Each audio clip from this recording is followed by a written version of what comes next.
महाप्रभु श्रीजगन्नाथଙ୍କ ମାନବୀୟ ଲୀଳାର ଅପୂର୍ବ ନିଦର୍ଶନ ବିଶ୍ୱ ପ୍ରସିଦ୍ଧ ରଥଯାତ୍ରା।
स्वविग्रह चतुर्थ मूर्ति दिव्य रथरे विजे करी जाती जन्मवेदी गुंडीचा घर को प्रतिवर्ष से 3 गोटी नुआ रथ निर्माण करा जाए।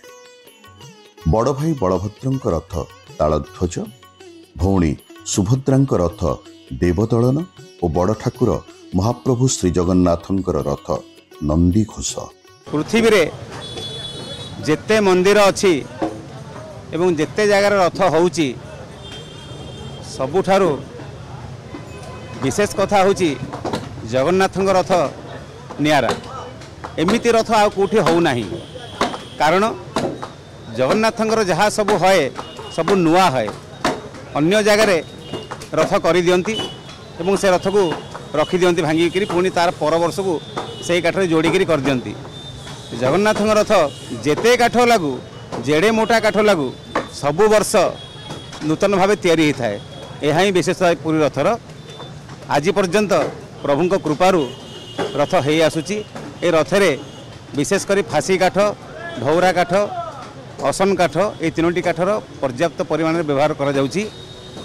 मुख्यतः रही फासी काठ, कहीं प्रथम अक्षय तृतीया ठारू परदिन जो काम आरंभ है फासी काठ ही काम है। कहीं फासी काठ काम हूँ मुख्य काम। रथर मुख्य काम हूँ चक काम, चकर मुख्य हूँ तुम्भ। तुम्भटा फासी काठर ही होता है। ये फासी काठ आम बर्तमान तार 3 फुट 4 फुट गोली आसे।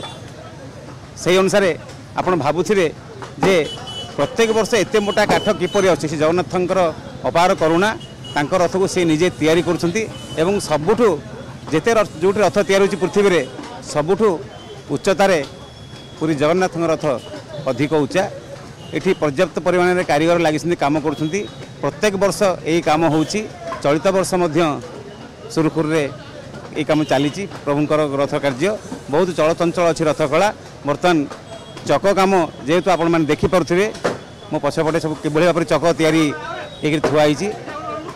एठी जहाँ काम है प्रत्येक काठरे गोटे अनुकूल हेले काम होता है एवं प्रभुंकर आज्ञा आसले से काम होता है। देखो जो अक्षय तृतीया दिन प्रभुंकर आज्ञा प्रभु देले आज्ञामाल पूजा पंडा सेवक मैंने नहीं आसिले 3 गोटी काठरे आज्ञामाल थुआला।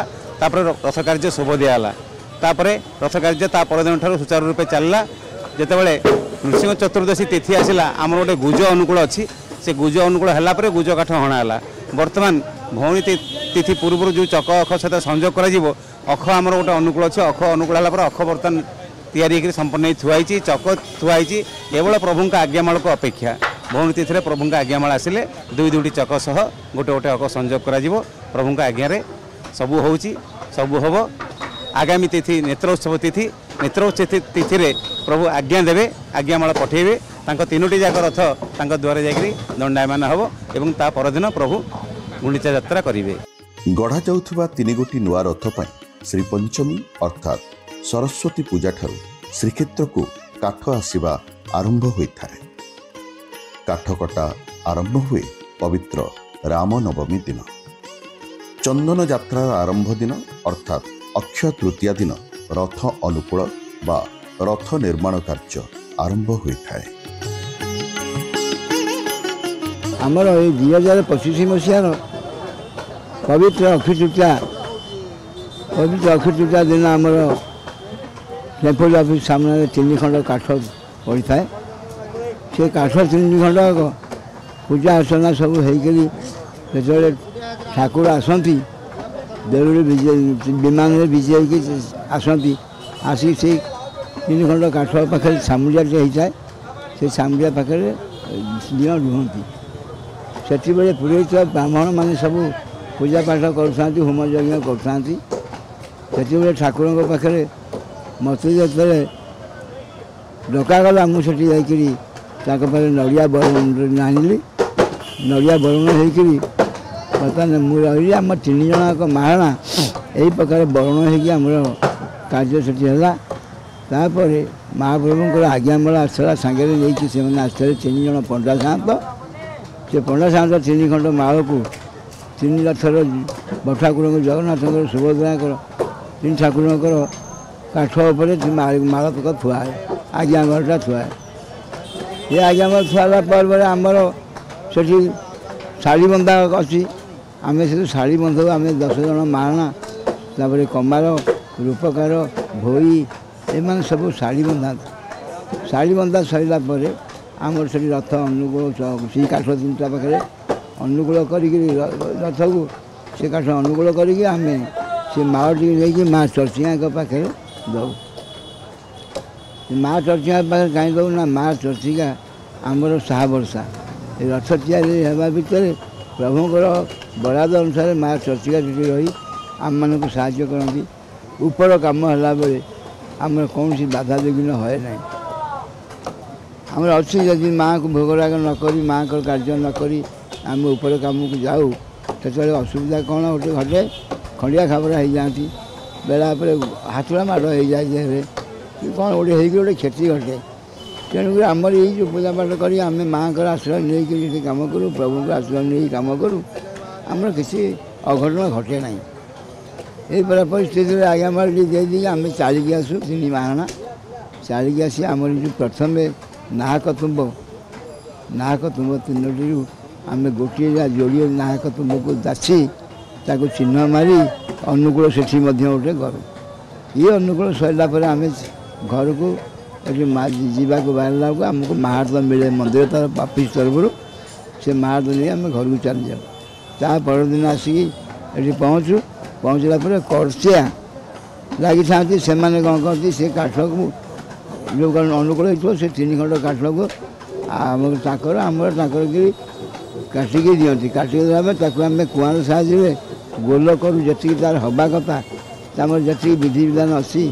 अनुकूल आम करूँ ये अनुकूल सरला से दिन रात्रि गला तार दिन आसी से बार्सी आम गोल कर हणाहाणी कलु जो तुम्बड़ा देखुं रथ निर्माण निमंते बड़दाण्डरे थिबा माँ चर्चिकांक मंदिर सम्मुखरे रथ अनुकूल कार्य पारंपरिक रीति करा जायथाय।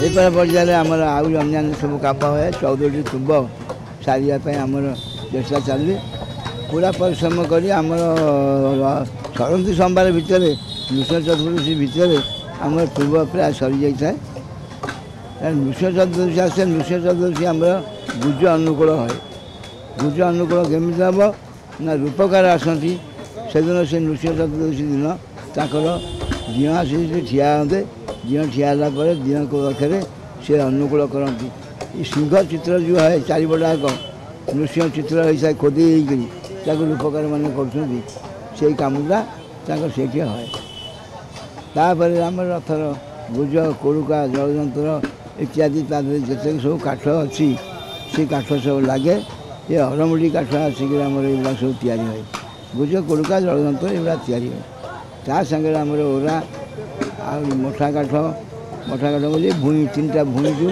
से 3टा भूई काठ एमती मुहाट आग पछ मुहाट यही सब कम गुड़ाक दादा है ये प्रकार पर्यायर कम चलता है इे चक धूमधाम बाजी चलता है कम चक बर्तमान आम कम्प्लीट 6टा चक सरी आसंता भौरी आसंता काली हूँ भौरी 19 तारीख सोमवार भौरी ये श्रीक्षेत्र भौरी 6 गोटी चक ତିନୋଟି ଅଖ ତିଆରି ହେଇ କମ୍ପ୍ଲିଟ୍ ହେଇ ଥୁଆ ହେଇଛି।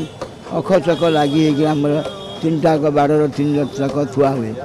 ସେଠି ଆସିକି ଆଜ୍ଞାମାଳ ନେଇକି ପଣ୍ଡା ସାନ୍ତ ଆସନ୍ତି, ଆସିକି ସେ ଚକ ପାଖରେ ଆମକୁ ଆଜ୍ଞାମାଳ ଦିଅନ୍ତି। ସେ ଆଜ୍ଞାମାଳକୁ ଆମେ ରିସିଭ୍ କରି ତାର ଭୋଗ ପୂଜା ଅର୍ଚ୍ଚନା କରି ସେଥିରୁ ସେ ମାଳକୁ ଆମର ପାଟ ଶାଢ଼ୀ ଦେଇଥାନ୍ତି ଆମ ଅଫିସରୁ। ସେ ପାଟ ଶାଢ଼ୀ ଧରେ ତାକୁ ଗୁଡ଼େଇକିରି ନେଇକି ଫେରେ ସେ ମାଆଙ୍କୁ ଦିଉ। ସେ ମା ଚର୍ଚିକା ପାଖରେ ସେ ଜିନିଷଟା ଲାଗିବ। ତାପରେ ଆମେ ଫେରି ଆସୁ। ଫେରି ଆସିଲା ପରେ ସେଦିନର କାମ ସୋମବାର ଦିନ ଭଉଁରୀ ଦିନ କାମ ଶେଷ। ତାପର ଦିନଠୁ ଫେରି ଆସିଲୁ। ତାପର ଦିନ ଆସିଲା ପରେ ଅନ୍ୟାନ୍ୟ କାଠ ସବୁ ହଣାହଣି ଚାଲିଛି। ଆଉ ବାକି ଚକ 6ଟି ସରିଛି, ଆଉ 8ଟି ଚକ ତା ଦେହରେ ବର୍ତ୍ତମାନ ଆଉ ଯୋଡ଼େ ଚକ ଏନେ ସରିବା ପର୍ଯ୍ୟାୟକୁ ଯାଉଛି। ଏହି ପ୍ରକାର ପର୍ଯ୍ୟାୟରେ କାମ ଲାଗିଛି। ଆଉ 3 ଗୋଟି ଧଉରା କାଠକୁ ପରିଷ୍କାର କରି ରଖାଯାଏ। ମହାପ୍ରଭୁଙ୍କ ଚନ୍ଦନ ଯାତ୍ରା ପଟୁଆର ସହ ଆସେ 3 ଗୋଟି ଆଜ୍ଞାମାଳ। ପ୍ରଥମେ ଆଜ୍ଞାମାଳ ଗୁଡ଼ିକୁ କାଠ ଉପରେ ରଖାଯାଏ ଓ ତାପରେ 3 ଜଣ ବିଶ୍ୱକର୍ମା ବା ଶିଳ୍ପୀଙ୍କ ମଥାରେ ଶାଢ଼ୀ ବନ୍ଧାଯାଏ। ପୁରୋହିତ ମନ୍ତ୍ର ପାଠ କରନ୍ତି। ବିଶ୍ୱକର୍ମା କୁରାଢ଼ୀ ଛୁଆଇଁ ଆରମ୍ଭ କରନ୍ତି ରଥ କାମ।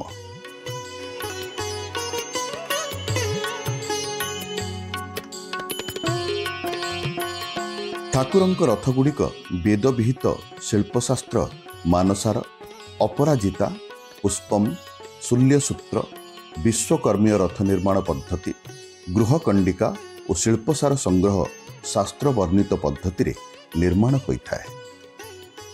ଶାସ୍ତ୍ର ଅନୁଯାୟୀ ପ୍ରତି ରଥର ରହିଥାଏ 34ଟି ବିଭାଗ।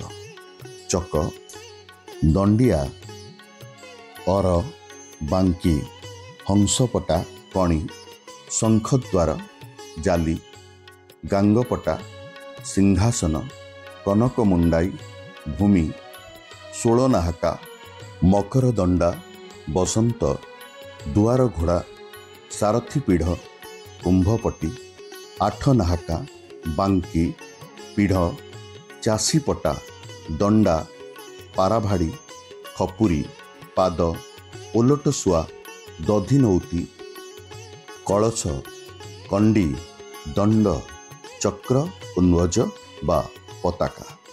ଭଉଁରୀର ଆମର ଏଇ ଯେଉଁ ତୁମ୍ଭଟି ମାନେ ଦେଖୁଛନ୍ତି, ଏଇ ତୁମ୍ଭ କାଠ ଆମର ରଥ ବେଳାରେ ରଥ ଅନୁକୂଳ ଯେଉଁ ନେଇଥିଲା, ଏଇ ତୁମ୍ଭଟି ଆମର ଚାଳିରେ ପଡ଼ିଥିଲା।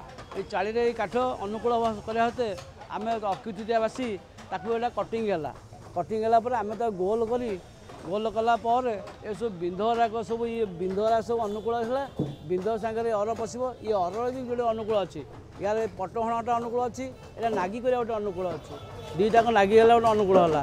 ତାପରେ ଏଇ ଯେଉଁ ପଇଟି ଆଇଲା, ପଇଟା ୟା ଉପରେ ପଡ଼ିଥିବ। ପଇଟା ଗାରିଆ ହେଇକି ସମାନ ହେଲା ପରେ ଏ ପଇଟି କ'ଣ ହେବ ନା, ଗାରିଆ ସରିଲା ପରେ କାମ ସରିଲା ପରେ ବିନ୍ଧଟା ଯେଉଁ ହେଲା, ତାପରେ ନଗିବା ପାଇଁ ଗୋଟେ ଅନୁକୂଳ ଅଛି। ଏଇଟା ନଗିଲା ପାଇଁ ଗୋଟେ ଅନୁକୂଳ ଅଛି। ତାପରେ ଏଇ କିଳା ତାର ୟା ହେଲା ଖୁସିଘର, ଇଏ ହେଲା ଖୁସିଘର, ଇଏ ହେଲା ଅର। ଗୋଟେ ଚକରେ ଲାଗୁଛି ତୁମ୍ଭ ଗୋଟେ ଲାଗୁଛି, 4ଟା ପଇ ଲାଗୁଛି, 16 ଦୁଗୁଣେ 32ଟା ଲାଗୁଛି। ଏଇଟା 16ଟା ଏତୁକୁ ଲାଗୁଛି, 16ଟା କିଳା ଲାଗୁଛି। 16 ଇଏ ହେଲା 4 20 ହେଲା 21, ବୁଝିଲଟି। 16 ଦୁଗୁଣେ 32, 36 37 ଗୁଣ କାଠ ଲାଗୁଛି ଚକରେ। ଇଏ ହେଲା ଚକର ଭଉଁରୀ ଚକର, ଇଏ ହେଲା କାର୍ଯ୍ୟ। ଭଉଁରୀ ଏଇ ଚକଟି ମାନେ ଯାଇକି ଚକଟା ହେଲା ବ୍ରତ ହୋଇଛି। ବ୍ରତ କ'ଣ, ଏଇ ଯେଉଁ ପଇତାଟା ସବୁ ଚକରେ ପଇତା ନାହିଁ, କେବଳ ଗୋଟିଏ ଯୋଡ଼ିଏ ଚକରେ ପଇତା। ଯୋଡ଼ିଏ 3ଟା ରଥରେ 6ଟା ଚକ ବ୍ରତ ହୋଇଛି। ସେଇ ଚକ 6ଟା ଯାକ ଭଉଁରୀ ଦିନ ଆମର ଡେରା କାର୍ଯ୍ୟ ଆରମ୍ଭ ହେବ। ତାପରେ ଅନ୍ୟାନ୍ୟ ଯେଉଁ ଚକ ତିଆରି ହେଇଛି, ସେଠି ଦେଖନ୍ତୁ ତିଆରି ହେଇଛି, ସେଟା ସିଙ୍ଗଡ଼ା ବାଡ଼ି ହେଇକି ଆସି ତାର କନେକ୍ସନ୍ ହେଉଛି।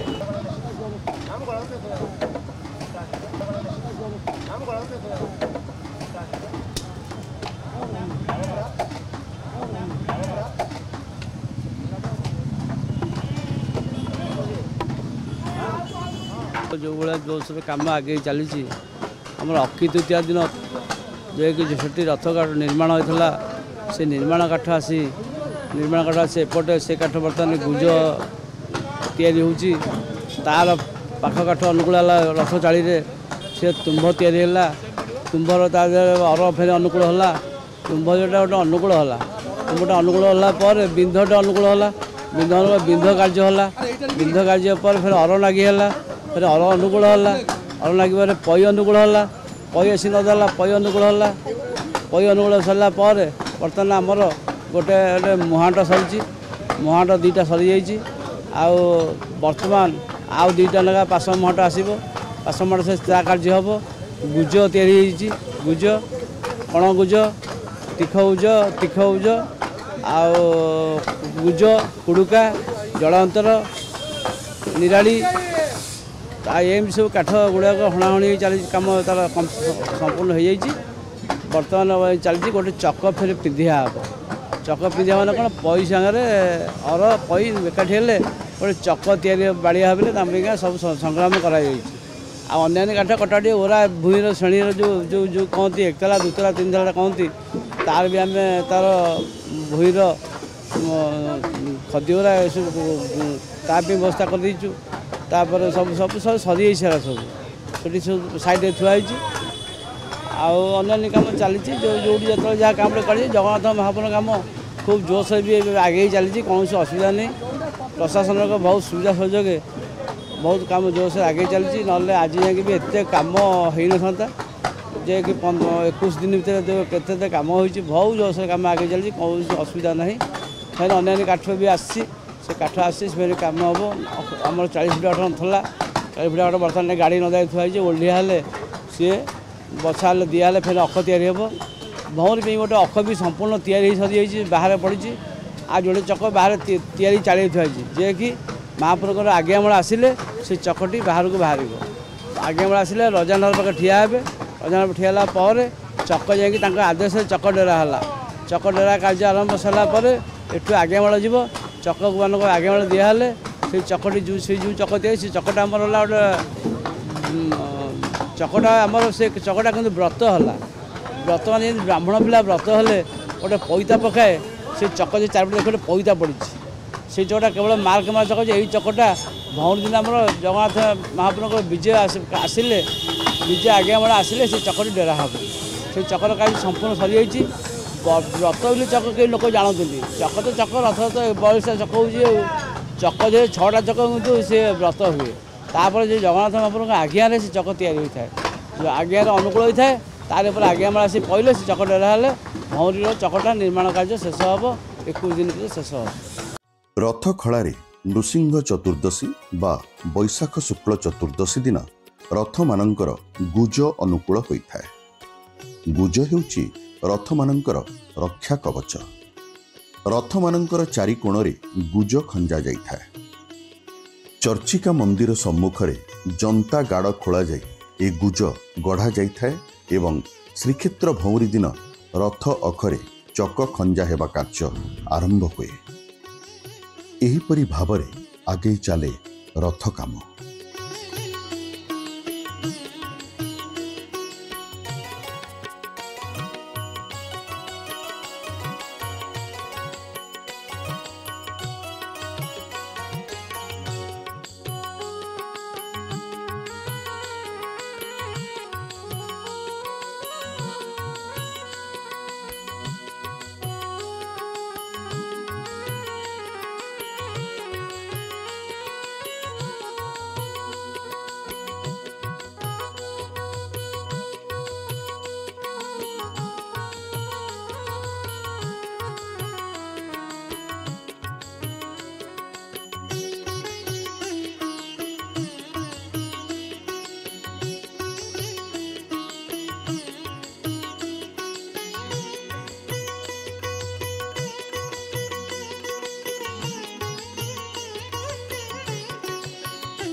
जय जगन्नाथ आज बहुत खुशी लगुच मु आज महाप्रभुकर पवित्र रथ यात्रा जो काम आरंभ काम चली कुशली कारीगर मान जो कम व्यस्त से जगार कि पूरी बासिंदा हिसाब से रथ विषय कि प्रभु कहते विचित्र कथा जे एका रकम रथ सब वर्ष रथ हो एका रकम रथ आ रथ गोटे रकम से किसी व्यतिक्रम ना पुणी कौन अत्याधुनिक वैज्ञानिक नहांती से कुशली कारीगर तांकर से हाथ बाप फिता तांकर पुराणा जो काम कर जंत्रपाति से प्रतिवर्ष रथ तैयारी चली पुणी आहरी विचित्र कथा जे रथ निर्विघ्न बाट गड़ी जाऊँगी गड़िकी आसूची किसी असुविधा हो नहीं कौन नुआ जिनस ना कि स्वतंत्र जिन व्यवहार कराऊनी रथ कामटा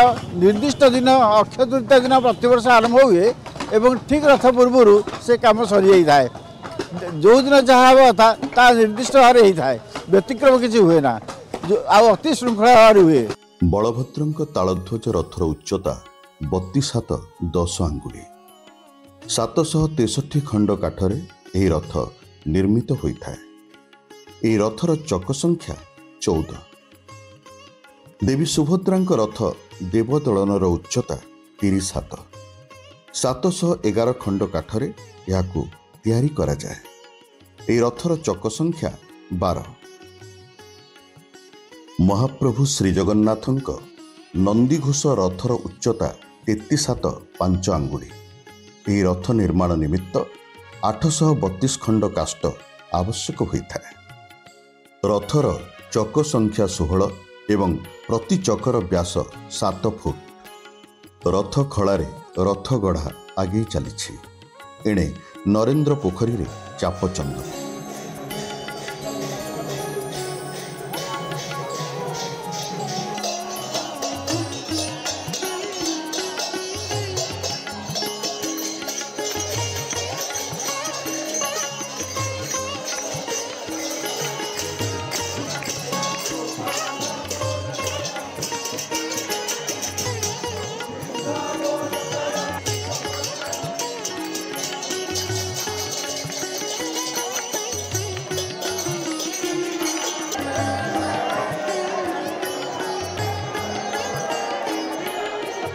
यही बाहर चंदन यात्रार शेष दिनर पूर्व संध्यारे अनुष्ठित हुए भौरी। भौरी दिन यथारीति आगे आगे वैजयंती ना चाप मानू बाट कढ़ाई था। पछकू रामकृष्ण नाली रंगर भद्रा चापरे एवं धड़ा रंगर चाप नंदारे मदनमोहन और भूदेवी श्रीदेवी नरेंद्र पोखरी चारिपाख परिक्रमा करती। परिक्रमा समय चाप दुईटी पोखरीर प्रति कोणरे 7 थर घूरी था। भौरी कहुए। यह भौरी देखा नरेंद्र कूल प्रबल भक्त समावेश होता है। परंपरा अनुजाई भौरी दिन रथ खलारे चक अख खंजा आरंभ हुए। प्रति रथर 2टी करी चक अखरे खंजा जाई थाए।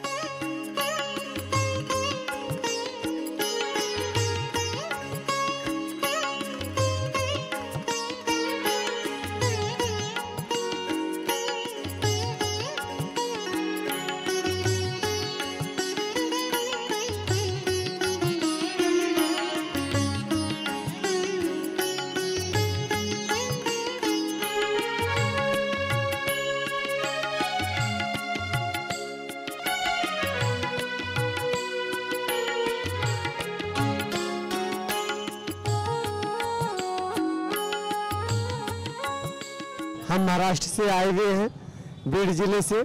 हमें यहाँ का जगन्नाथपुरी का सबसे अच्छा आचरण लगा और बहुत खूब अच्छा लगा। यहाँ जगन्नाथ धाम जो हिंदू प्रतीक के हिसाब से हमारा धाम बहुत अच्छा रहा और जगन्नाथपुरी का जो व्यवस्था कानून है बहुत अच्छा रहा है। आज की पीढ़ी के युवक के अनुसार से हमारी जो सनातन धर्म का सनातन योग प्रयोग में सभी लाभदायक रहा हमारा सनातन हिंदू। जय जगन्नाथ। हनुमान सर्जर ठुमरे हम जो आए हैं वो महाराष्ट्र बीड डिस्ट्रिक्ट परली बैद्यनाथ के नज़दीक से भगवान बैद्यनाथ के यहाँ जो अद्भुत हम ये लगे है कि कलश के ऊपर जो ध्वजा है वो हवा के विपरीत दिशा में उसका डायरेक्शन है, वो ध्वजा फड़कता है और उसे वो कलश के ऊपर जो चक्र है वो मंदिर के कौन से ही साइड को घूम जाओ, तुम कहाँ भी घूम जाओ, वो ऐसा दिखता है कि चक्र कैसा है कि तुम्हें देख रहा है और तुम चक्र को देख रहे हैं। वो भी एक अद्भुत निशानी है, ऐसा कहीं पर भी नहीं, पूरे विश्वमंडल में भी नहीं। ऐसा ये जगन्नाथपुरी का महत्व है और वो भी हम सौभाग्य से आज हमें मिल चुका है, हम आए हैं। महाराणा सेवक माने रथ निर्माण मुख्य भूमिका निभाई थांती। काठ बुहाबुही कार्य करिथांती भोई सेवक माने। करती सेवक माने काठ चिरिबा कार्य तुलाइथिबा बेले लौहकार सेवक रथरे व्यवहृत लुहा कंटा और अन्यान्य लौह उपकरण गढ़ी थांती। रूपकार सेवक माने रथरे खंजा जाउथुवा मूर्ति गुड़ी को गढ़ी थांती। आउ सेही मूर्ति और रथर अन्यान्य अंश को आकर्षणीय रंगरे रंगई थांती चित्रकर सेवक। सेही भली रथ मंडणी पाई व्यवहृत वस्त्र गुड़ी को दरजी सेवक माने सिलाई करि थांती। पाखापाखि 200 रु अधिक सेवकंक अक्लांत परिश्रम रे गढ़ा जाइथाय चतुर्थ मूर्तिंक 3 रथ।